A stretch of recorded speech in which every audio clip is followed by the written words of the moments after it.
with us is this is a proof that you can be successful in dunya. You can be successful in dunya. And you can be successful in deen. You don't have to give up your deen. You do not have to give up your identity. You do not have to sacrifice what Sahaba died for. You can still have the best of both worlds. With us is, I was reading up what some call probably one of the greatest batsmen the world ever seen. I was reading up in some of them, one of the greatest batsmen the world ever seen. In fact, I'm going to let the boys in on a bit of a secret. He was in the car with me. I'm thinking, is he really that big, man? And then his phone rang.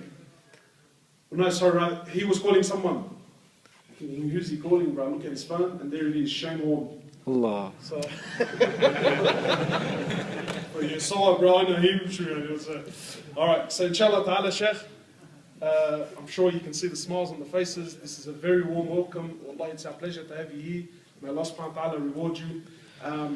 Let's start with your humble beginning, Sheikh. Where are you from? Where were you born? Tell us a bit about your childhood. Bismillah ar-Rahman ar-Rahim. Ahmadu salli ala rasulihil kareem. Jazakallah khair, brother Mohammed. He's been appreciating me for the last 24 hours. And he's such a guy, mashallah. It's only been 24 hours I've been introduced to him, and it feels like I know him for years and years and years. Probably our rules, they were in there somewhere, and Allah has, joined them together again. And inshallah, we'll all be going in Jannah, inshallah, soon. Inshallah. I'm from Pakistan. I was born in Karachi, and then I went to Iran for 6 years as a child. My father was a civil engineer. He had some work there. So as a child, I went to spend Iran 6 years in Tehran. I learned Arabic there as well. I forgot most of it, but still remember some Persian, sorry. Then came back to Karachi. I did my graduation in Karachi. And a lot of things are destined, And as a Muslim, we believe in the destiny. وَقَدْرِ خَيْرِهِ وَشَرِّهِ مِنَ اللَّهِ تَعَالَى. I had all my plans. My brother wanted to make me a doctor. I couldn't be a doctor. My father wanted me to be an engineer. I became a computer systems engineer. But my plans, what I planned was going to USA. And most of my classmates went to USA. They went to New Jersey, the NJIT University. And I was about to follow them as well. But I used to play, we in Pakistan we play because it's a very rich game, cricket. Balls are very expensive, bats are very expensive. And I was from an average family. So we used to play with the tennis ball, the tennis ball with tape on it. So I used to play in the streets, and I never have ever dreamt of playing for Pakistan and playing with these superstars. My childhood superstars were Imran Khan and Vivian Richards and players like them. I wish I could see them and meet with them. And in just a span of 1 year, I was standing with this great cricketer, Imran Khan. I was sitting with him, and I couldn't even imagine that my destiny would take me here. So I left my master's and everything, and I struggled for at least 3-4 years in and out from the cricket team. Because I was a middle order batsman, and Imran Khan, Pakistan team was one of the best teams those days. And to get into the middle order batsman, it was difficult, they were all great players. So what I did, Imran Khan wanted me to become an opener, because my first tour as an international player was Australia. And the bowling I faced was probably the fastest bowling on the face of the earth. The West Indians were, the shortest was 6'4". And I remember when one of my fellow players, opener, we came out of the lift, and unluckily those days we didn't have that range, And the West Indian team and the Pakistan team was on the same floor in the hotel. As soon as I came out of the lift, so 2 West Indian bowlers came in front, opens the lift, and there are 2 West Indian guys, 6'6", and I'm 5'8", and I looked at them and they stared at me. I moved away, but that my fellow opener was staring at them from head to toe, like this. And again, we left that lift and we just went through, and another 2 fast bowlers came. One was 6'5", one was 6'6". So I again turned my head away, and they passed us by. And then lastly, there was a room where the door was open, and there was a guy writing something on a paper, one leg on the bed of this side, one leg on the bed of this side. 6'11", Curtly Ambrose. Wow, that was the most fearsome, sight in my years of, say, 10, 20 years. Then, alhamdulillah, we played against them.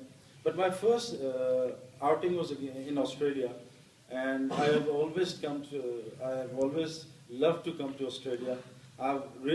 You are all my Muslim brothers, and there are so many people, 90%, who are not yet Muslims, and they are from the Ummah of Hazrat Muhammad Sallallahu Alaihi Wasallam. And I have come, this is my first trip, and I haven't come to preach, Sahaba's preaching was to be like me.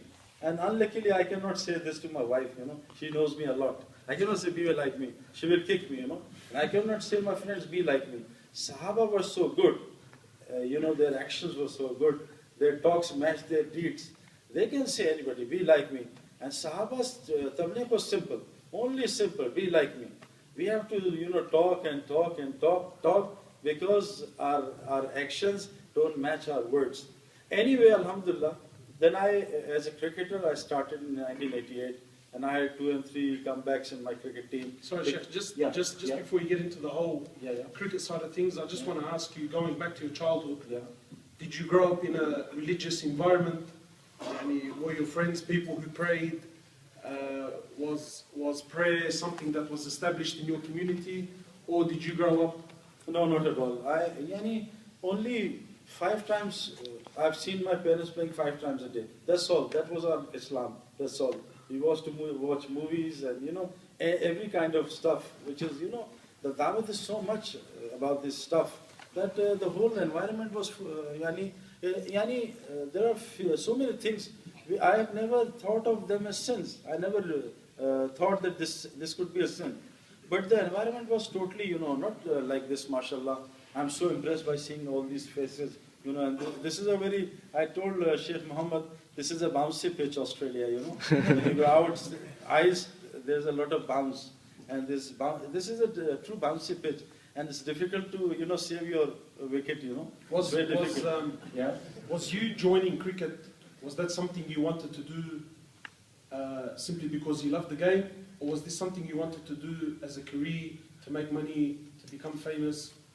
Yeah, I like I told brother, I never have ever thought of becoming a cricketer, because Pakistan is a highly populated nation, It's so many people, and getting selected out of those highly population people, 11 of them has to be selected. So the margin is very low. So I was studying, like I said, I used to play with a tennis ball.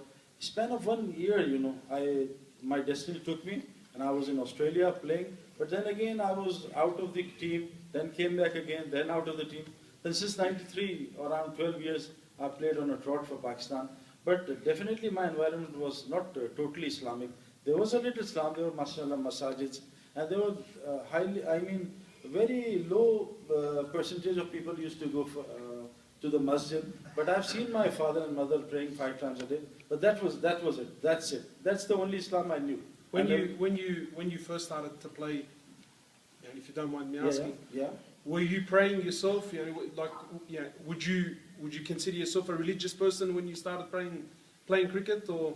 Well, I was a lucky guy. I was not, in a, very sinner kind of life. I never had, alhamdulillah, and I thank Allah for that, because that environment of cricket is very bad.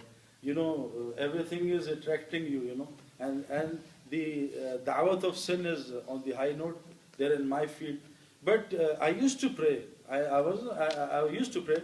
But what my prayer was Allah Akbar, Allah out, and cricket in front. I used to play cricket in my salah. That was my salah. Allah, as soon as I say Allah Akbar, Allah goes somewhere and dunya comes in front. This was my salah, and it has been for a long time. If I want to buy a new laptop, Allah Akbar, Allah out, and laptops in front. In one rakat it's Dell, in the other rakat it's HP. When I want a mobile, Allah goes out, one rakat iPhone. No, Samsung is okay. Third rakat BlackBerry, and fourth rakat Nokia. This was my salah, and I was praying salah. Nobody told me what is salah, And alhamdulillah, by the work of tabligh, mashallah, people came and told me what real salah is, And I used to do salah, but salah, only a picture of salah. There was no reality in it. Because I realize now that salah was a necessity for me. When I'm scoring, runs, there's no salah. And when I'm doing ducks and ducks and ducks, there's salah and crying to Allah. Please help me. This was exactly. So it was, conditioned salah. But Alhamdulillah, then the cricketing. But I remember one thing. I went to do Umrah in in 1993. I went with my family to Umrah, and I've heard that when you look at the Kaaba for the first time, and as a teenager I went at a very small age, but that was not any age to any small age. But the moment I see the Kaaba, I made two du'as I still remember. One, oh Allah, I want to be the best cricketer in the world. And oh Allah, please. Yeah, no, and obviously he answered.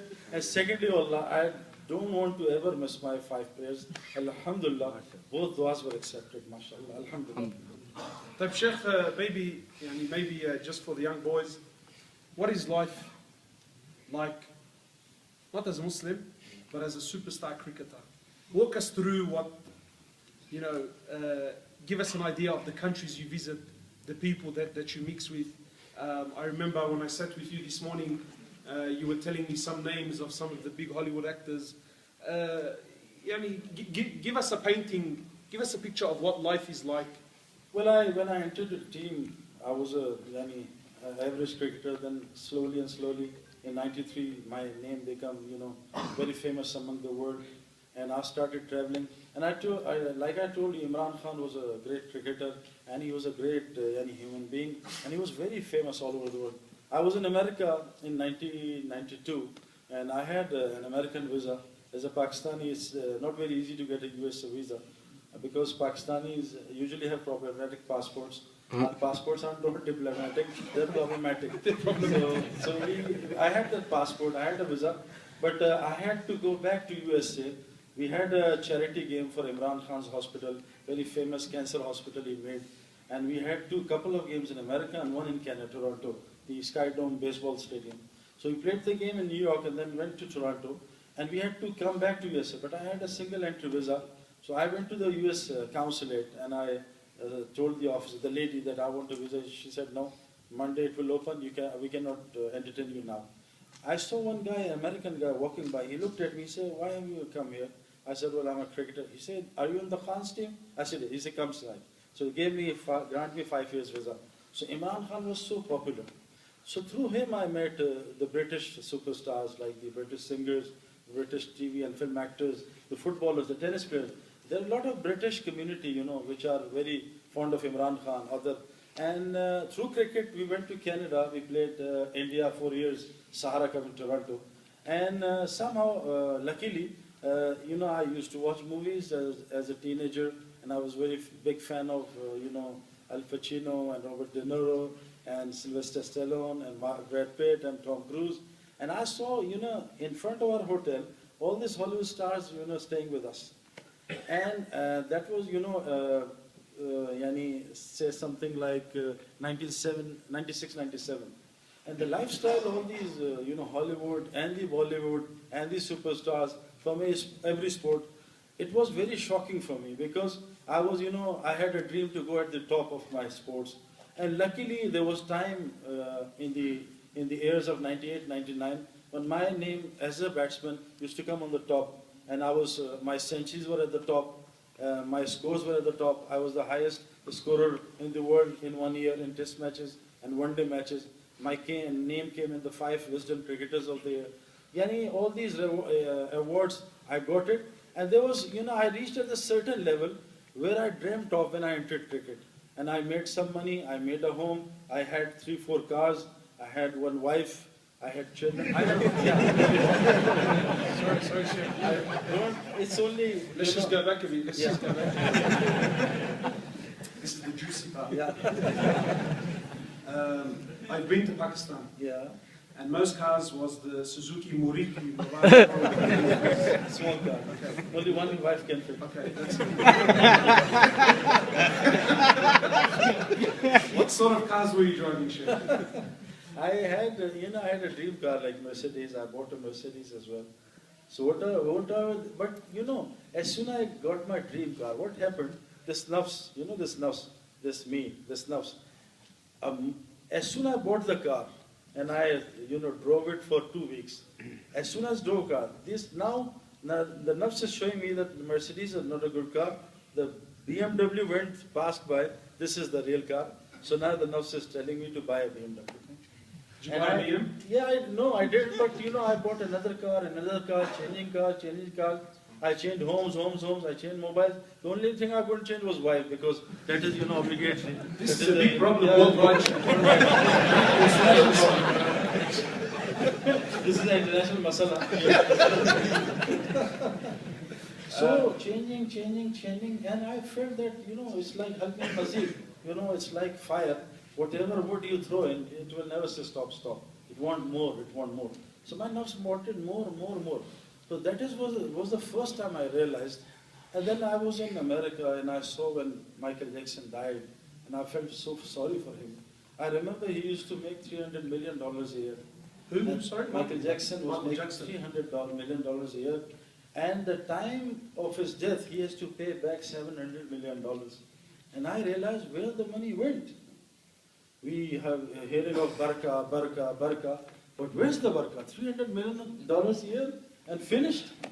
So then I was telling you that I used to listen to songs. I came in Australia. I was a big fan of one singer named Michael Hutchins. There was a band named In Excess. And I was going to see his show, and a day before, he hanged himself to death. I was another singer's fan, me and one of my best friends, Junaid Jamshed. Me and him was his great fan, and we heard that he killed himself. He shot himself, 6 bullets in his mouth, and he shot himself. So there were stories, of all the celebrities going, in the years and in the years. I realized where am I going to, There are two instinctive, interests which a man has: to have fame, to have money. And to some extent, to some level, I had enough money to live a good life, and I had enough fame to have a good life. But why I worked hard for this, I tell you a simple story, very funny. There was a fisherman, he was catching fish. Then another guy passed by, hey, what are you doing, man? Catching fish. How much do you catch? Man, 15 to 20 a day. Wow, only 15, 20? Oh, yes. So, why? He said, it's enough for me because I have 2 kids, wife, we eat 10 a day, and 10 I sell and buy my necessities. It's enough. Oh no, man, you need more. Why? Because if you sit more, if you work more, 10, 12, 14 hours, you catch more fish. He said, how many? He said, 50, 60. He said, but my need is only 20. Why would I take 60? He said, when you take 60, catch 60, every day, you'll have enough money, you sell it, buy another, hire another fisherman. He said, then what will happen? So you'll make 100, 200 fish. He said, but my need is 15, 20. It's adequate. It's enough for me. Why should? He said, you hire him. You get 200 every day, and you buy a little boat. He said, well, my need is 20 fish. Why I need a boat? He said, you catch fish, 300, 400, 500. Then what will I? He said, you sell it. Then you buy a big yacht and go inside, 1,000, 2,000 fish a day. He said, but my need is 20 fish. Why do I take 2,000 fish? He's not understanding this guy. And then he said, when you sell it, then you'll make a big home, then a good car, and a good, lovely bedroom, then air con, and then a lovely bed, and then you lie down, you'll have a good sleep. He slapped him on the face. He said, damn it, I'm already sleeping. You're telling me such a long story. I'm already sleeping. So why do you do such a hard work? Sheikh, one of the things that I would like to know, when an actor dies, when a famous superstar or some sports player dies, does that affect the people of that caliber? I mean, I know for us, when I say us, I mean the guys that don't have Mercedes and BMWs, right? So, for us, whenever we hear about someone who's famous or someone who's rich who dies, we think, yeah, but if I was in his position, I would have dealt with the situation differently. Yeah. That if I had that money, that I wouldn't have done what he did. You know, if I was given the opportunity that he's given, I would have dealt with things a lot better, and then I would have been in a better position. So when someone dies of this caliber, does it affect people like yourself? I mean, do you think other actors, when someone like Michael Jackson dies, right? Or now there was that new actor who died of heroin. Like, do you think other actors really sit there and question life, and question themselves, and question? Yeah. You know what I mean? Like, is this something that really hits you? Yeah, that is really the thing which hit me, which persuaded me, pushed me to come back to the basics, to my religion, because I tried everything, you know, everything which the world is advertising, and I saw all these superstars where they're going to, but there was no peace, there was no satisfaction. There's nothing. I cannot tell you my inner feelings when I was playing. You know, I was playing 2003 World Cup against India. Pakistan is playing against India is, you know, the top thing, you know. And there were phone calls from Pakistan. If you come back defeated, we will kill you. Don't come back to Pakistan. Phones like this every day. Alhamdulillah, I was lucky enough that I played better against India. I didn't have any phone calls. But you know, it was a terrible life. You go out on a zero, your wife is cross, your mother not looking, you know, at you because you're not scoring runs. So the pressure, instead I thought I'll have a peaceful life. The pressure built up and built up and built up. And now I was, you know, I had sleepless nights. Well, how many happy nights I've seen? I scored around 21 centuries in one days, or 11 in test matches, few 50s. In my 15 years, only if you take out, there were only 100 happy days. Rest was sorrow days. You know, tomorrow match. And I cannot tell you the pressure. It's not the pressure of me. It's the pressure of my country, or the Muslim community, pressure of my fans. They want me to score every match. And it's difficult to score every match. And you know, if you score, don't score, and then you, or on the field, in the fielding, the sledging you get from the crowd, you cannot even imagine. And it was, Quran says, Azillatun alil mu'minin. I had Azillatun alil mu'min, Azillatun alil kafirin, both zillatun. On the ground. You know, you know, you need real guts. It's not easy to stay there, you know. And the pressure builds up. And I told you, I had to take sleeping pills to sleep. You know, all the celebrities, they have to take sleeping pills. And as soon as they lie on the bed, the sleep goes somewhere. And that happened to me as well. And to all my friends who are sportsmen, go to bed, sleep gone. Leave the bed, sleep comes. Where is it? So the reason why I came this way is not somebody pushed me. It's something from inside pushed me. Where am I going? I want to live a happy life. But where is the happiness? I have the asbab, the resources. I have a good home. But you know, I married, my wife was a doctor, and she was from a very affluent family. And we had a very good time, say around 6 months, a year or two. Then we started fighting. I had very good relation with my parents, but again, as money came, fame came, I had fights with my parents.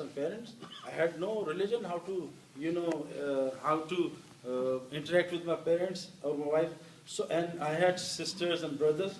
So the, you know, differences were growing bigger and bigger. And the problems, you know, the diseases, the problems, the worries were so much on me that, you know, I was feeling. And every day I hear one celebrity committing a suicide.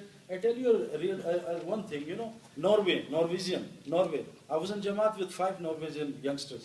They said, the Norway's life, outside life is the best in the world. And the average salary of one Norwegian is what? $100,000 US dollars a year.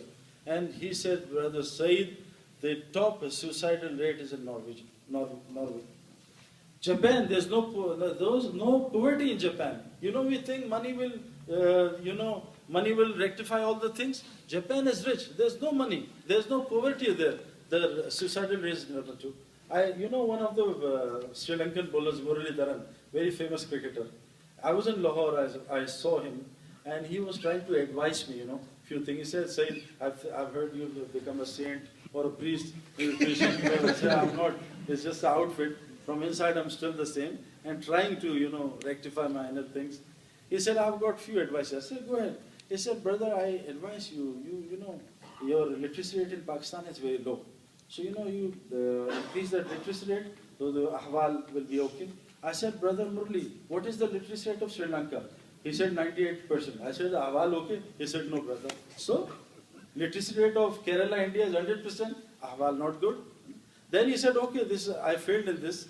Second, increase, the poverty is too much. I said, brother, there's no poverty in Japan. So many suicides. There's no poverty in Norway. Suicides. There's no poverty in the Scandinavian countries. Suicide. Now I've heard Korea is going top and top and top.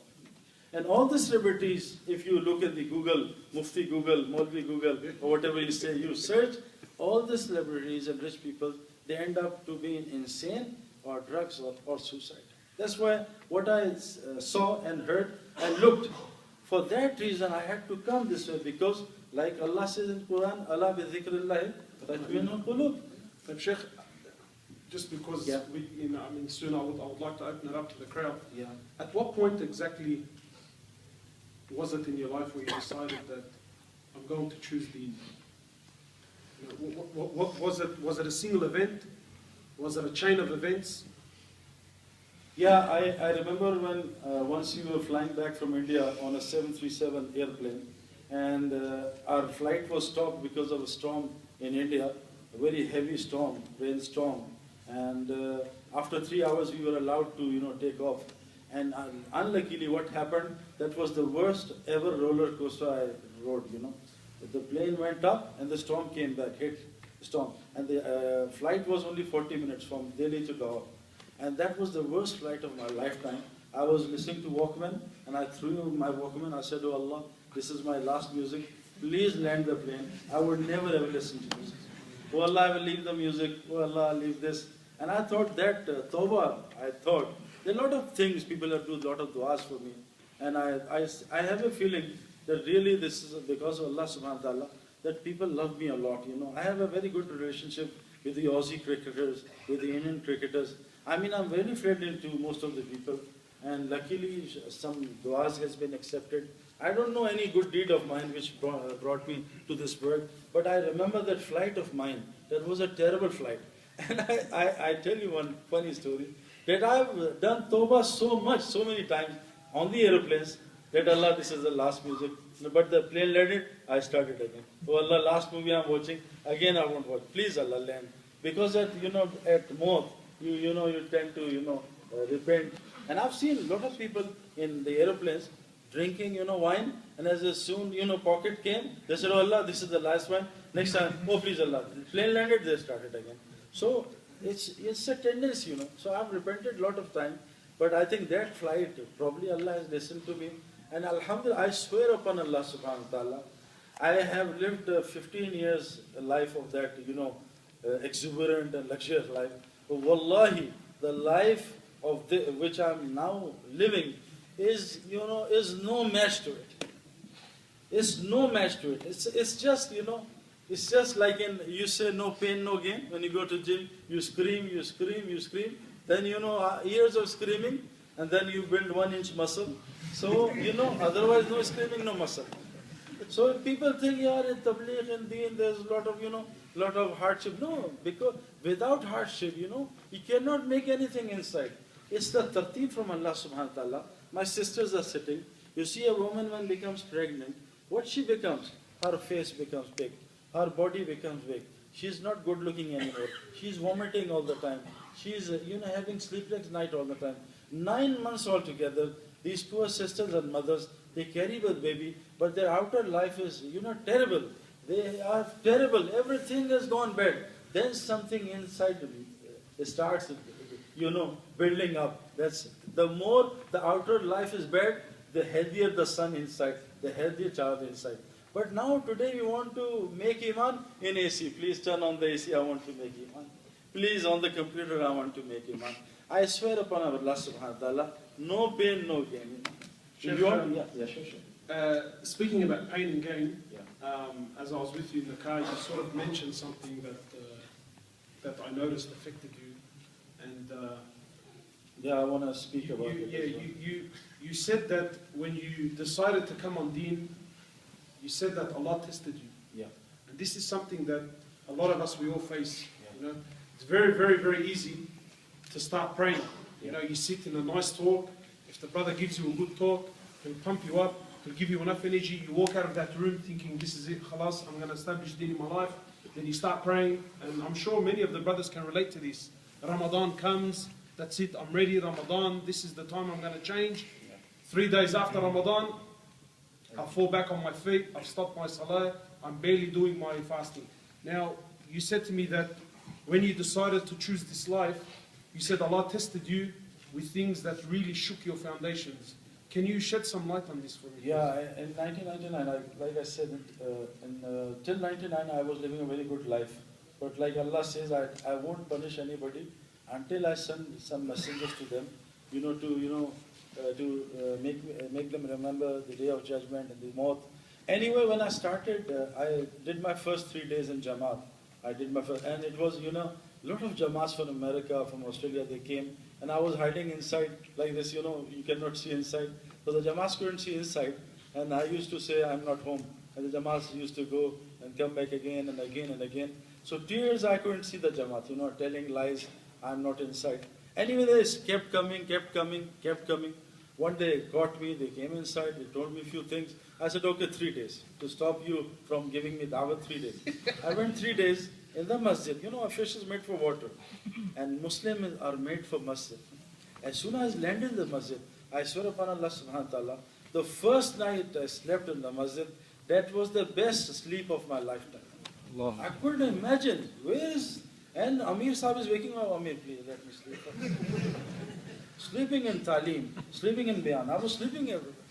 So I used to take medicine to sleep. Where's the sleeping coming from? They're waking up, please Bayan. Oh, Amir Sahib, 1 hour only. Okay, sleep. I thought, I remember, I'm not exaggerating, I slept 50 hours in 72 hours.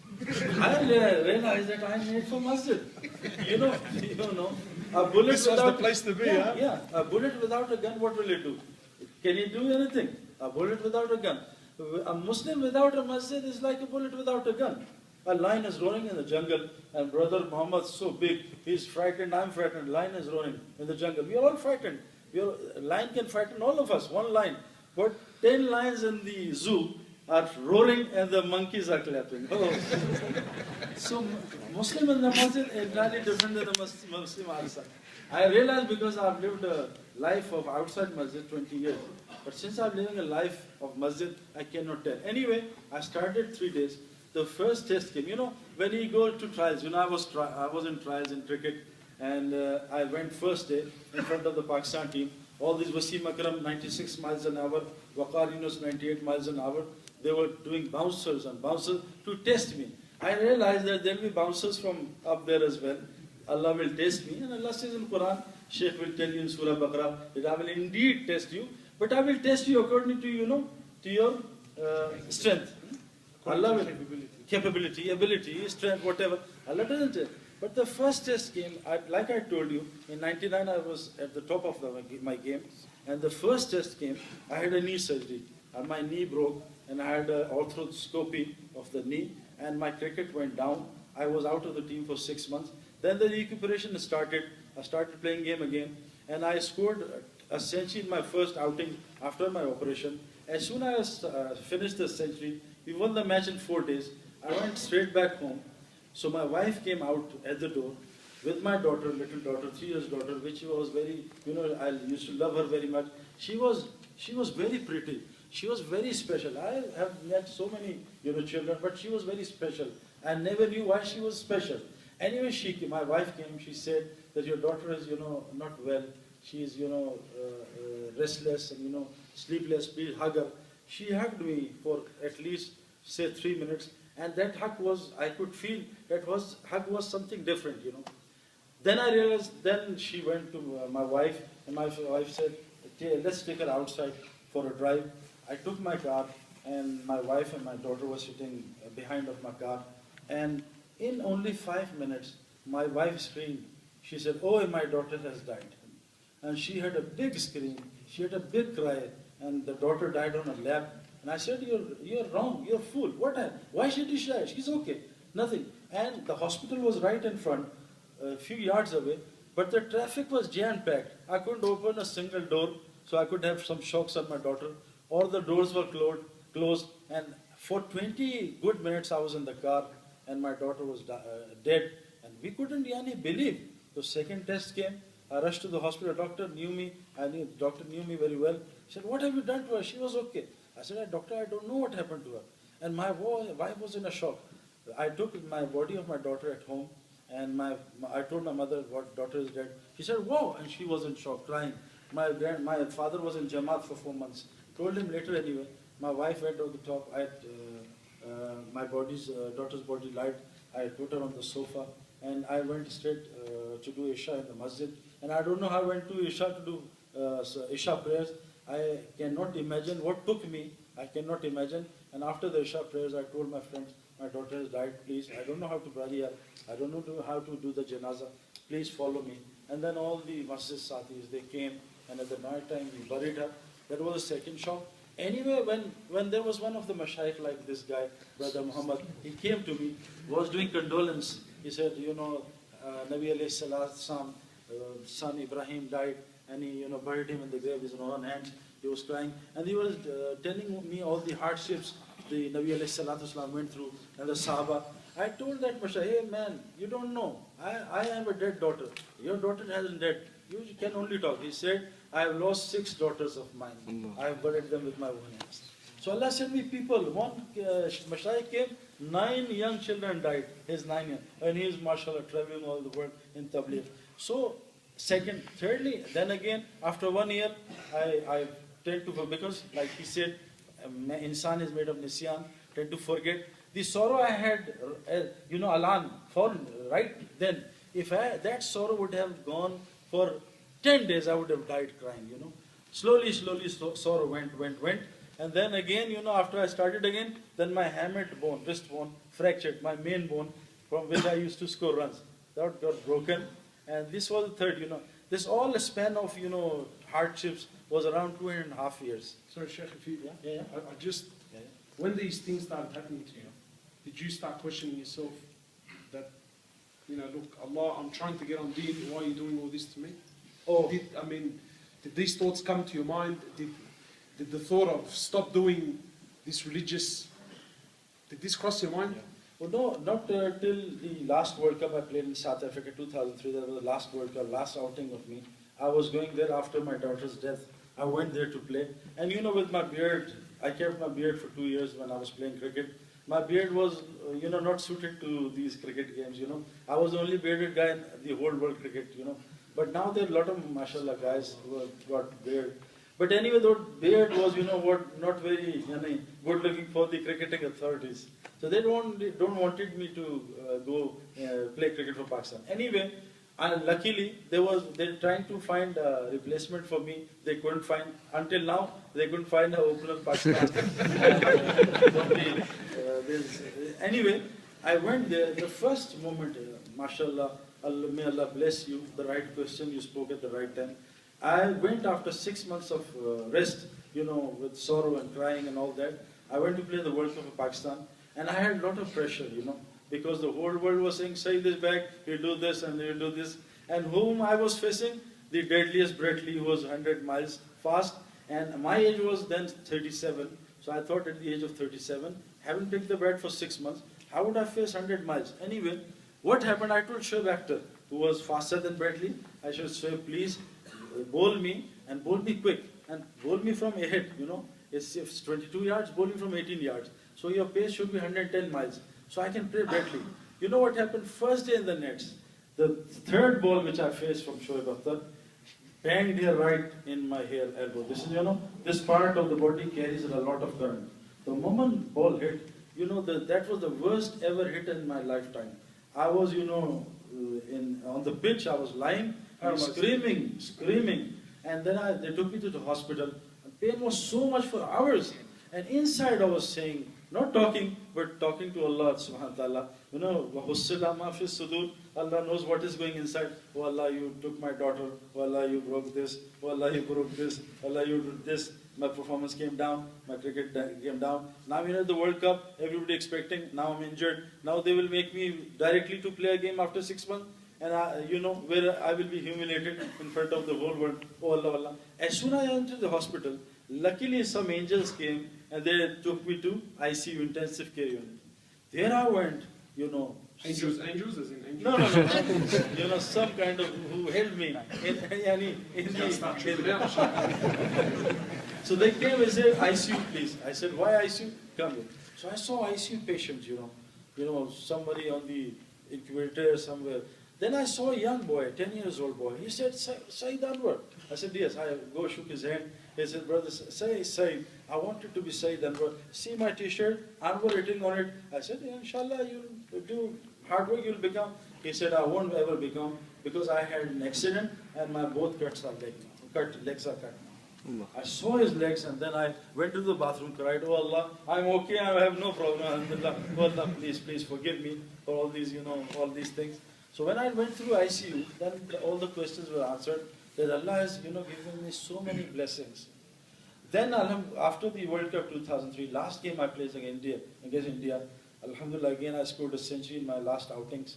And then the last game I played in Zimbabwe, last World Cup game, I was not out in 47, came back. Then I was, like I said, that I wasn't very light in those days because of my beard and most of my activities. Anyway, then I retired and went for 4 months in Allah's path to learn Islam, to learn Deen. And from then, I tell you a little thing. When, the wiring goes wrong, there's spark here, spark here, spark here.